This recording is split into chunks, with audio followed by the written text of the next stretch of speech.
Welcome to this week's Smackdown Recap. As always in these recap videos, we go over everything you need to know about this important episode of WWE. I give my thoughts on the show, and at any point in the video, you guys can leave me your thoughts on the show down in the comments below. But before we get anywhere into any video, be sure to like the video, subscribe to the channel, and turn on post notifications so you never miss an upload. And go follow the socials. The links to those will be in the description of this video. That includes my Instagram account and my X account. Follow those, do all that, helps me out a ton. But now let's get you guys straight on into today's Smackdown Recap. Alright, so we kicked off the show with Cody Rhodes, and he comes out and doesn't really get to say much. All he really asks is, as usual, what do you want to talk about? And then we see Paul Heyman come out with Braun Breaker and Bronson Reed. Keep in mind, we will have a match with Cody and Randy Orton versus Braun Breaker and Bronson Reed, so just keep that in mind.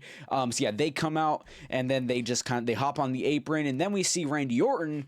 He comes out, and then basically what happens from there is Paul Heyman says, it's not you that I want to talk to, Cody Rhodes. It's actually the Viper, Randy Orton. And I knew that coming out here to corner the champion would absolutely bring out the Viper. And then, pretty much just off of that, all he says is really tonight, Cody, you need to watch. You're going to need, basically to watch out, because when Braun Breaker and Bronson Reed kick both of your guys' ass, Randy Orton's going to look at you and say that, I could do much better than that. Like, how is that our undisputed champion? I could do much better than that guy ever can. So pretty much all this was Paul Heyman just trying to split up Randy and Cody, and obviously trying to play mind games against Cody before his match at Crown Jewel with Seth Rollins. But overall, this was a very short opener, and nothing very interesting happened, if you ask me. Yeah, that was literally that one question is that what carried this entire promo. And like I said, man, it just was not very interesting. I honestly thought it was going to be, a good opener, but it just really wasn't anything crazy in my opinion. So yeah, we kind of started off this show a bit lackluster tonight. Alright, now we jumped into one of the more lackluster Sami Zayn open challenges that we've had so far. So Sami Zayn comes out, and then Melo comes out, because that's who we think is going to be, Sami's next opponent. Obviously, this would be Melo's second time going after the title in the Sami Zayn open challenge. But he gets on the mic, and he just says that this time I don't have anybody holding me back, referencing The Miz, because obviously Melo has, he's trying to escape that, the Miz vortex, because The Miz always holding him back week after week on SmackDown.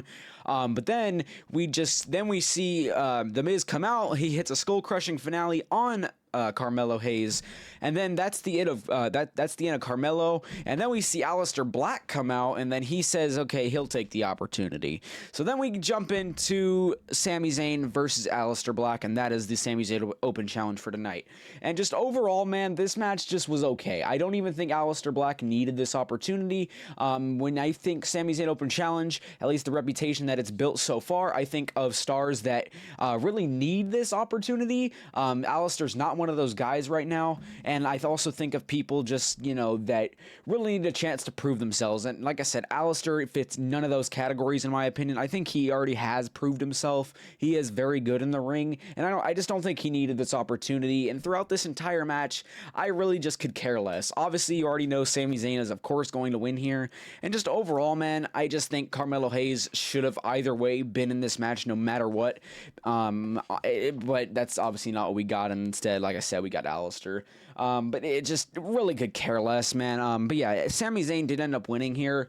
And then we saw Damian Priest come out, because Damian Priest kind of helped Sami actually to win this. He had came out and distracted, and Aleister Black got distracted. And then Sami hit that Haluva kick, Blue Thunder Bomb, 1, 2, 3. Match is over. Sami Zayn goes to the locker room, or goes backstage, and then we see Damian Priest take out Aleister Black, picks him up, and then hits him with that Razor's Edge through the announcer's table, and that's really it, man. So overall, man, I could care less about this open challenge that we got from Sami tonight. Like I said, man, Aleister Black did not need this match at all. I would have much rathered Carmelo Hayes, but we didn't get that. And honestly, man, just overall was just very lackluster again, in my opinion. All right, and now we jumped into the Secret Service of Chelsea Green and Alba Fire versus Zarya and Sol Ruka. Obviously, Zarya and Sol Ruka are from NXT and have obviously been called up and are now on the main roster.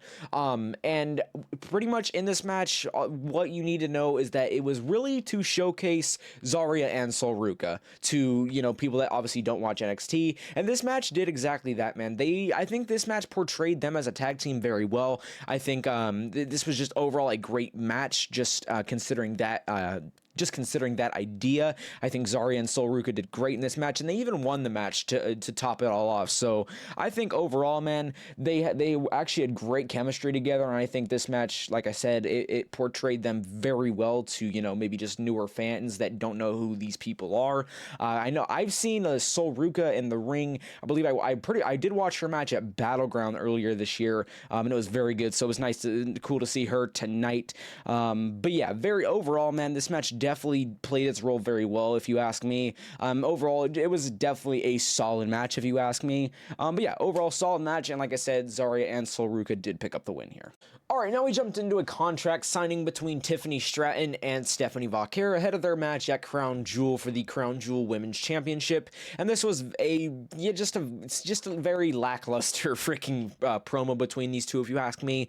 I get Stephanie Vaquer does not speak much English. She speaks some, not much, so I mean, obviously you can assume that, you know, we're probably not going to get the best promo, but it really just wasn't from just her, really just Tiffy as well. I just don't think there was much going for this segment to begin with, man.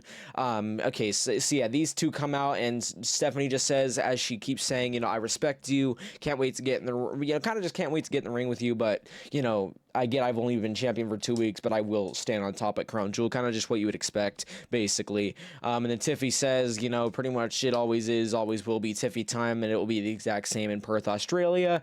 And then they both sign the contract. Tiffany proceeds to walk to the backstage, but then she gets nailed from behind by Julia and Kiana James. Then Julia and Kiana James walk up to the ring and tell Stephanie that she already knows that she's a star, but she's not a superstar just yet. But she says that they say that Kiana James can take her to a superstar level and help her win that Crown Jewel championship. Then Tiffany Stratton gets back up, comes from behind, and takes out Kiana James. And then meanwhile, Stephanie and Julia kind of battle for a few seconds, and then inevitably, you just see Julia and Kiana James.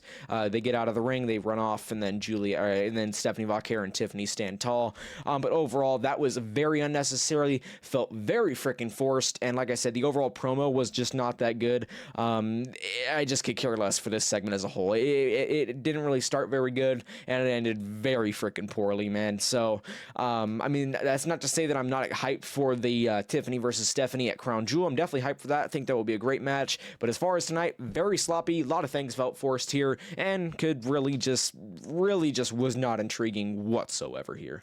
All right, now we jumped into our first banger of the night. We jumped into Javon Evans and Rey Fenix versus Los Garzas of Berto, and I gotta be honest, I forgot the other dude's name, but man, Los Garzas, we've seen what they can do in the ring. They're very good. We've seen what Javon and Rey Fenix can do in the ring. They are very good. You combine all these men, you get a banger of a match. That's exactly what we got tonight. Was a high-flying match, was an action-packed match, and overall, I freaking love this match, and it ended exactly the way it needed to, with Javon and Rey Fenix staying on top, man. Like I've said, man, I can't wait to see more of Javon. I really can't wait to see more of all of these men. I mean, honestly, they are very freaking good, but especially Javon, man, very good in the ring, and he definitely stood out tonight for sure.